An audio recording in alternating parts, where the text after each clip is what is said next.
أعوذ بالله من الشيطان الرجيم. بسم الله الرحمن الرحيم. وإذا لم تأتهم بآية قالوا لولا اجتبيتها قل إنما أتبع ما يوحى إلي من ربي هذا بصائر من ربكم وهدى ورحمة لقوم يؤمنون. وإذا قرئ القرآن فاستمعوا له وأنصتوا لعلكم ترحمون. اور جب آپ کوئی نشانی نہ لائیں ان کے پاس، قالوا تو وہ کہتے ہیں کہ آپ نے خود ہی سے کیوں نہ بنا ڈالی. قل اے حبیب فرما دیجئے، انما اتبع میں پیروی کرنے والا ہوں، ما یوحا الی من ربی میری طرف جو میری رب کی طرف سے جو وحی کی جاتی ہے. ھذا بصائر من ربکم یہ دلائل ہیں تمہارے رب کی طرف سے، آنکھیں کھول دینے والے. وَھُدًى وَرَحْمَةٌ لِقَوْمٍ يُؤْمِنُونَ اور ہدایت اور رحمت ہے مسلمانوں کے لیے. وَإِذَا قُرِئَ الْقُرْآنُ اور جب قرآن کی قرأت کی جائے، فَاسْتَمِعُوا لَهُ تو اسے غور سے سنو، وَأَنصِتُوا اور خاموش رہو، لَعَلَّكُمْ تُرْحَمُونَ تاکہ تم پر رحم کیا جائے.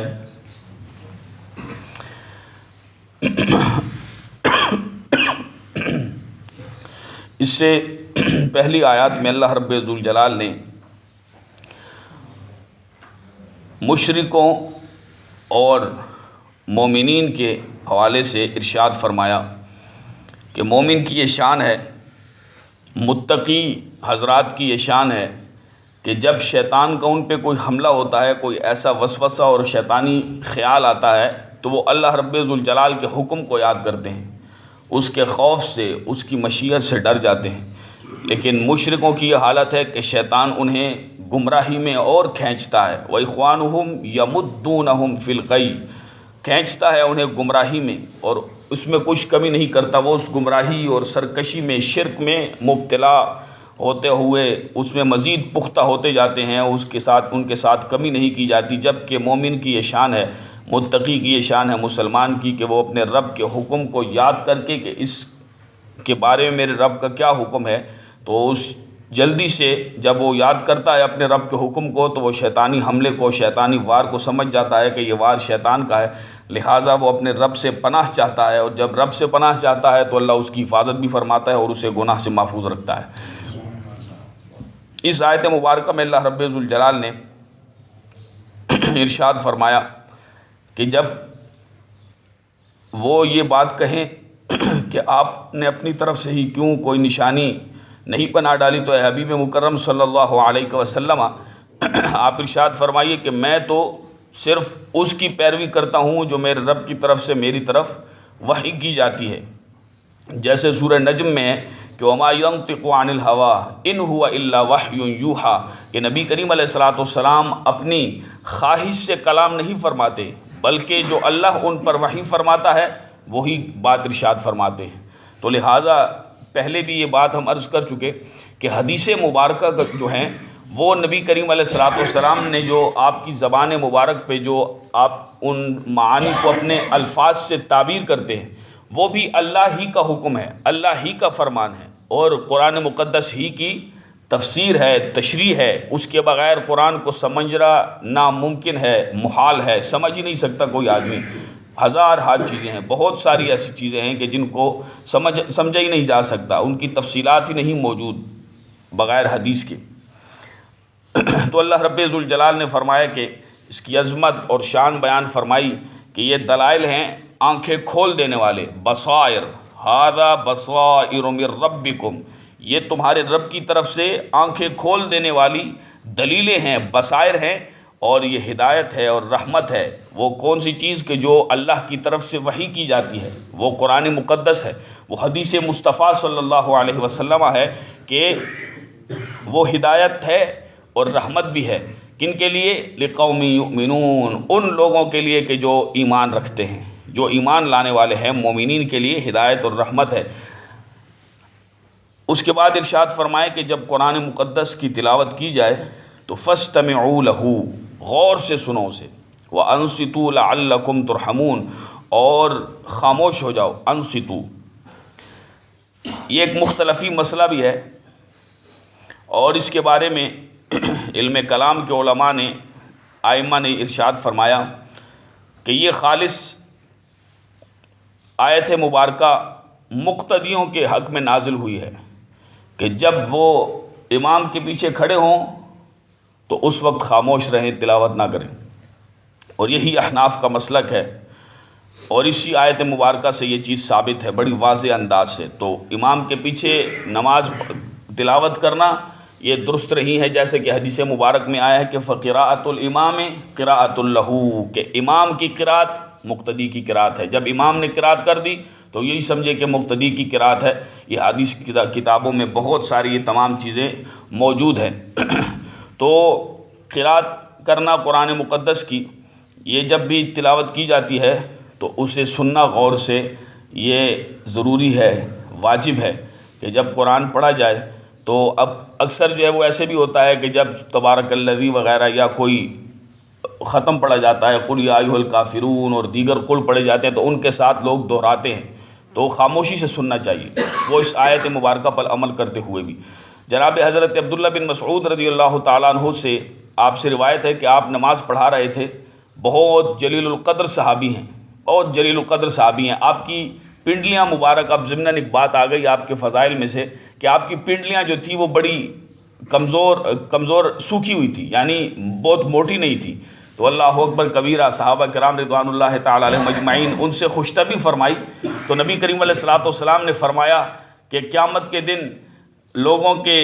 کیا کچھ اگر ایک پلڑے میں رکھا جائے اور عبداللہ بن مسعود کی یہ پنڈلیاں رکھی جائے تو یہ پنڈلیاں عبداللہ مسعود کی ان سب چیزوں پہ بھاری ہوں گی۔ وہ صحابی رسول ہیں کہ جنہوں نے وہی نماز کا طریقہ بتایا کہ جو رسول اللہ صلی اللہ علیہ وسلم کی نماز، اور وہی احناف کا امام اعظم ابو حنیفہ علیہ الرحمہ کا مسلک ہے، اور یہی حق ہے اور سچ ہے کہ امام کے پیچھے جو قرات یہ بالکل درست نہیں ہے، بلکہ جو امام کی قرات ہے وہی مقتدی کی قرات ہے۔ تو حضرت عبداللہ بن مسعود رضی اللہ تعالیٰ عنہ صحابی رسول صلی اللہ علیہ وسلم، آپ نے ارشاد فرمایا، یعنی جب نماز پڑھا رہے تو پیچھے کچھ لوگ قرات کر رہے تھے، پڑھ رہے تھے، تو آپ نے فرمایا کہ وَإِذَا قُرِئَ الْقُرْآنُ، جب نماز سے فارغ ہوئے، وَإِذَا قُرِئَ الْقُرْآنُ فَاسْتَمِعُوا لَهُ وَأَنصِتُوا لَعَلَّكُمْ تُرْحَمُونَ۔ تمہیں ابھی تک اس آیہ مبارکہ کا مطلب سمجھ نہیں آیا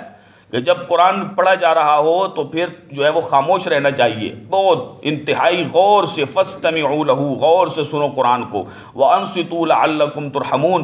اور خاموش رہو تاکہ تم پر رحم کیا جائے۔ تو جب امام قرات کرتا ہے تو امام کی قرات جو ہے وہ یہ سارا خلاصہ، اس پر بہت ساری تفصیلات ہیں، دلائل ہیں، وہ تمام چیزیں موجود ہیں کہ صحابہ کرام کا اس پہ عمل ہے، بعد کے تمام ائمہ کا، تابعین کا اس پہ عمل ہے کہ یہ آیت مبارکہ مقتدیوں کے حق میں نازل ہوئی کہ یعنی جب امام قرات کرے تو وہ اس کو غور سے سنیں اور خاموش رہیں، یعنی قرات نہ کریں کہ امام کی قرات ہی ان کی قرات ہے، تو تاکہ ان پر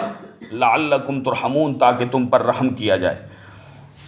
اسی طرح سے ختم کے دوران، یعنی جب ہم ختم پڑھتے ہیں تو اکثر لوگ کہتے ہیں بچوں اونچی آواز سے پڑھو یا لوگوں اونچی آواز سے پڑھو، تو یہ پڑھنا اس طرح سے اونچی آواز سے پڑھنا درست نہیں ہے، کیونکہ اس دوران جو ہے وہ ہر آدمی جب قرآن پڑھا جائے گا تو دوسرے پہ سننا یہ ضروری ہے، تو لہٰذا اپنے طور پہ صحیح طرح سے قرآن پڑھا جائے۔ ہاں حفظ میں جو ہے وہ تو مجبوری ہے کہ جب اونچی آواز سے نہیں پڑھا جائے گا تو وہ یاد نہیں ہوتا، تو ویسے جو ہے وہ عام حالات میں جب اس طرح سے پڑھا جاتا ہے تو اس میں اونچی آواز سے پڑھنا یہ اس سے بہتر ہے کہ آدمی اپنے جو ہے وہ اتنی آواز سے پڑھے کہ اپنے آپ سن لیں اور اس کے ہونٹ بھی ہلیں۔ وَاذْكُرْ رَبَّكَ فِي نَفْسِكَ تَضَرُّعًا وَخِيفَةً وَدُونَ الْجَهْرِ مِنَ الْقَوْلِ بِالْغُدُوِّ وَالْآصَالِ وَلَا تَكُن مِّنَ الْغَافِلِينَ، اور اپنے رب کا اپنے دل میں ذکر کرو، تضرعاً گڑ گڑاتے ہوئے، وخیفتاً اور ڈرتے ہوئے، ودون الجہر من القول اور بلندی سے کچھ کم آواز میں، بالغدو والآصال صبح اور شام، ولا تکم من الغافلین اور غافلوں میں سے نہ ہو جانا۔ نبی کریم علیہ الصلوۃ والسلام کو خطاب ہے، لیکن تمام امت اس سے مراد ہے، اور تمام امت کو نبی کریم علیہ السلام کے واسطہ مبارکہ سے اس بات کا اللہ رب ذوالجلال نے ارشاد فرمایا، اس کا خطاب فرمایا کہ اپنے رب کو اپنے دل میں تضرعا و خفیہ، گڑ گڑاتے ہوئے، روتے ہوئے اپنے رب کی محبت میں، اس کے عذاب کے خوف سے اور اس کی رضا کے لیے گڑ گڑانا اور رونا یہ بڑی زبردست چیز ہے، اور اس سے ڈرتے ہوئے اپنے رب کا ذکر کرو۔ ودون الجہر من القول، یعنی بہت بلند آواز سے نہیں، بالغدو والآصال، صبح اور شام، اور غافلوں میں سے نہ ہو کہ جو ذکر نہیں کرتا تو یہ غافلوں کی نشانی ہے، غفلت والوں کی۔ تو ذکر سے مراد جو ہے وہ علماء نے یہ بھی بیان فرمائے، امام خازن علیہ الرحمٰن نے تفسیر خازن میں، کہ تلاوت قرآن، تسبیح، تحلیل،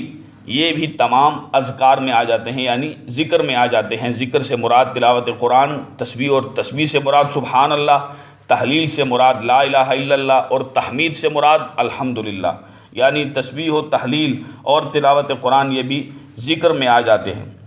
اب جو ہے اس میں یہ بیان فرمایا کہ دون الجہر من القول، اس پر بہت ساری احادیث مبارکہ موجود ہیں، بہت چیخ کے ذکر کرنا، یعنی اس سے کہ اگر کسی دوسرے شخص کو کوئی بیمار ہے یا ایسا ہے تو وہ مناسب انداز میں ذکر کیا جائے، اگر کوئی ایسا معاملہ نہیں ہے تو پھر جو ہے وہ اچھے اور خوبصورت انداز میں اونچی آواز سے بھی ذکر کیا جا سکتا ہے، جہر سے۔ اور اسی طرح سے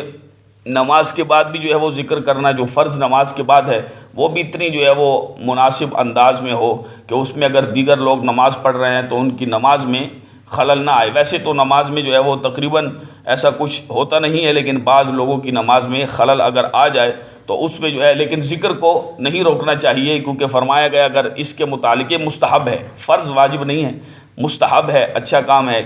کہ فرمایا گیا کہ ومن اظلم ممن منع مساجد اللہ ان یذکر فیہا اسمہ وسعی فی خرابہا، سورہ بقرہ شریف پہلے پارے میں گزر چکا ہے کہ اس سے بڑا ظالم کون ہے کہ جو اللہ کی، ومن اظلم،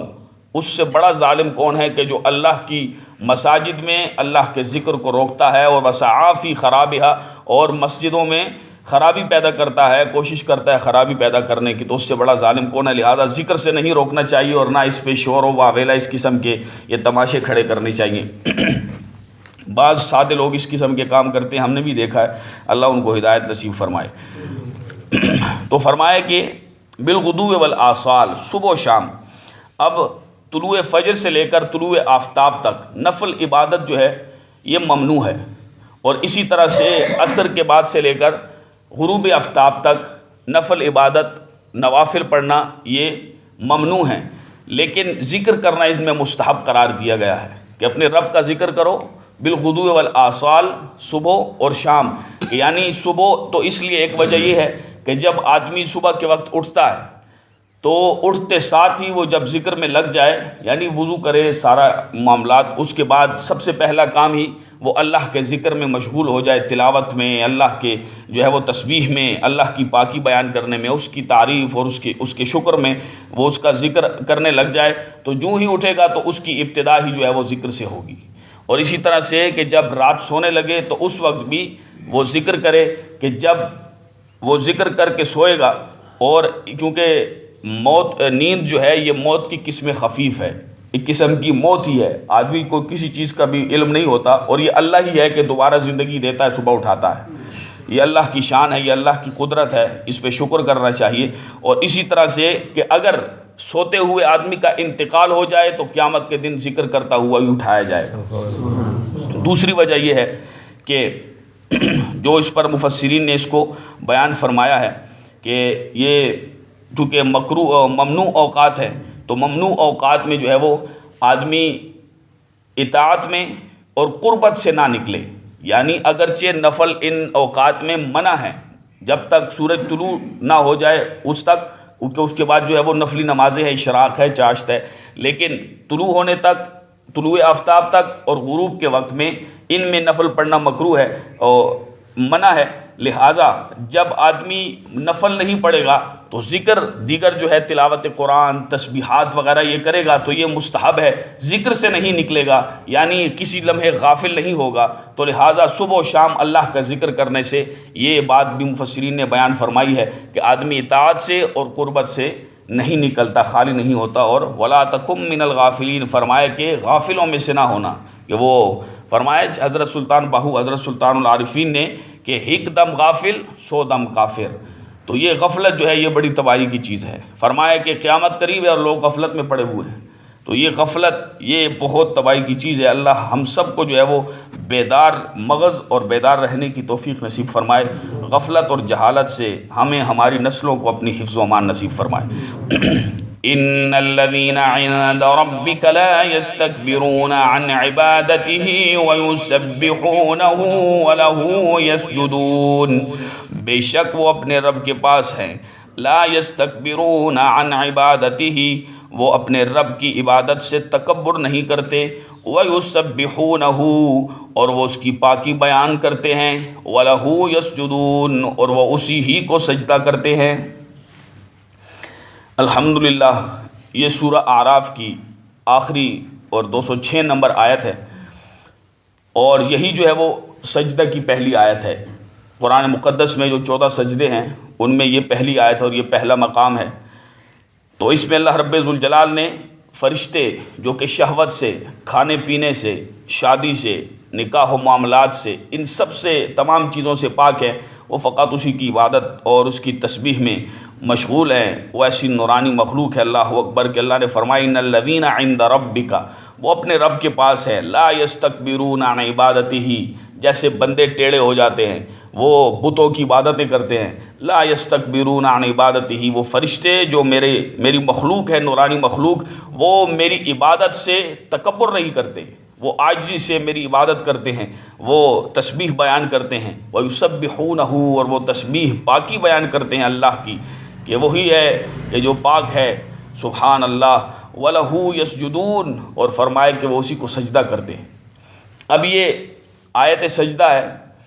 اور سجدے کے متعلق فرمایا کہ اس کی فضیلت یہ ہے، جناب حضرت ابو ہریرہ رضی اللہ تعالیٰ عنہ بیان فرماتے ہیں کہ کونین کے تاجدار نے ارشاد فرمایا صلی اللہ تعالیٰ علیہ وآلہ وصحبہ وبارک وسلم، کہ جب کوئی آدمی سجدہ تلاوت کرتا ہے مومن مسلمان، تو شیطان اس پہ بڑا پریشان ہوتا ہے، وہ کہتا ہے کہ آدم اور آپ کی اولاد، جناب آدم علیہ السلام اور آپ کی اولاد نے سجدہ کیا تو ان کے لیے جنت ہے، اور میں نے سجدہ نہیں کیا تو میں دوزخ میں داخل ہوں گا۔ تو سجدہ جو ہے وہ بڑی زبردست چیز ہے۔ علامہ اقبال نے کیا زبردست بات کہی تھی کہ ایک سجدہ جسے تو گراں سمجھتا ہے، 1000 سجدوں سے دیتا ہے آدمی کو نجات، کہ در در پہ پھر آدمی ٹھوکرے بھی نہیں کھاتا اور لوگوں کے آگے جھکتا نہیں ہے۔ یہ سجدہ ایسی نماز کی برکت سے اللہ رب ذوالجلال تمام مشکلات، مسائل، پریشانیاں حل فرماتا ہے، اور یہی بندے کی معراج ہے کہ وہ اپنے رب کو جو ہے وہ سجدہ کرے اور عاجزی کے ساتھ جو ہے وہ اس کی عبادت کرے، اس کی عبادت سے تکبر نہ کرے، اس کی تحمید کرے اور اس کی پاکی بیان کرے۔ سجدہ تلاوت جو ہے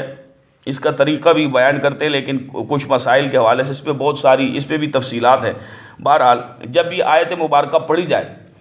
تو مثال کے طور پہ اب ہم نے پڑھی، میں نے پڑھی، تو یہ مجھ پہ بھی سجدہ کرنا واجب ہو گیا،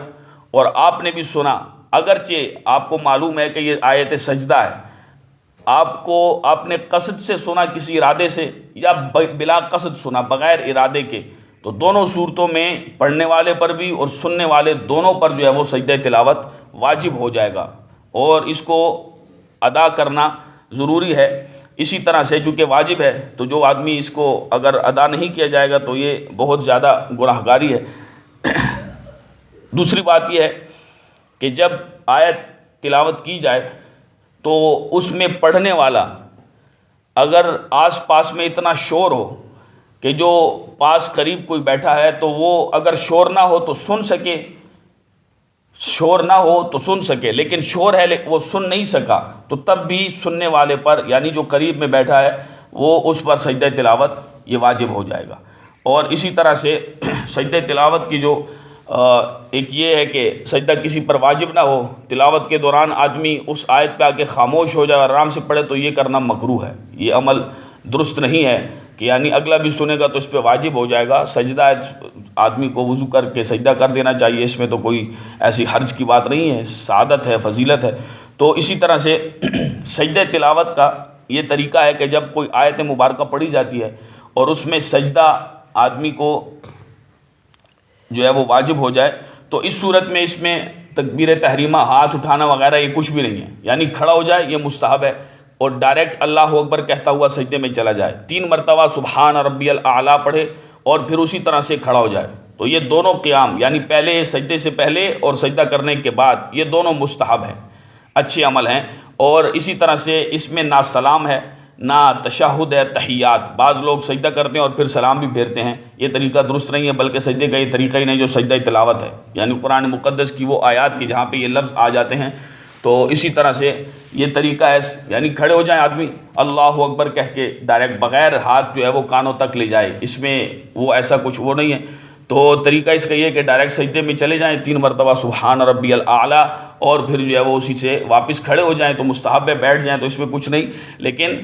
سلام پھیرنا یا تحیات پڑھنا یہ اس میں کچھ نہیں ہے کہ سجدے کا بس یہ طریقہ ہے عام۔ اور اسی طرح سے جو لفظ ہے سجدے کا وَلَهُ يَسْجُدُونَ، جب یہ پڑھا جاتا ہے، اب ایک ہی مجلس میں اس کو ہم اگر آیت کو 1000 بار بھی پڑھیں تو ہم پہ ایک ہی مرتبہ سجدہ ہوگا، لیکن اگر ہم یہاں سے اٹھ جائیں اور کسی دوسری جگہ چلے جائیں تو پھر ہم پہ سجدہ، اگر پھر وہ آیت مبارکہ یا اور آگے جو 13 مقامات ہیں ان سے اگر کسی جگہ سے پڑھیں تو وہ سجدہ ہم پہ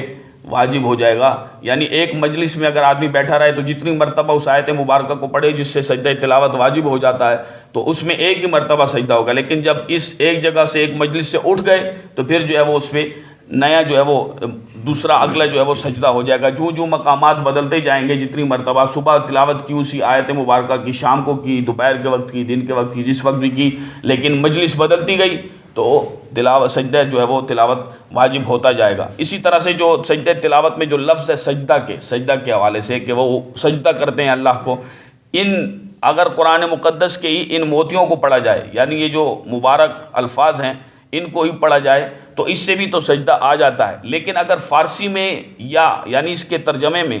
ان موتیوں کے ترجمے میں فارسی یا کسی اور زبان میں ترجمہ ہو تو پڑھنے والے پر بھی اور سننے والے پر بھی سجدہ واجب ہو جائے گا۔ آج سورہ اعراف ہماری الحمدللہ ختم ہوئی، جو کہ 213 آیاتیں تھی، ہم نے اس کی تلاوت کی بھی، سنی بھی، اس کا ترجمہ پڑھا، اس کی تفسیر، شان نزول اور بہت سارے مسائل اس میں گزرے، اور اللہ رب ذوالجلال نے جو گزشتہ اقوام کی وہ تمام واقعات بیان فرمائے ہیں وہ ہماری عبرت کے لیے۔ اللہ ہم سب کو جو ہے وہ اجر عظیم عطا فرمائے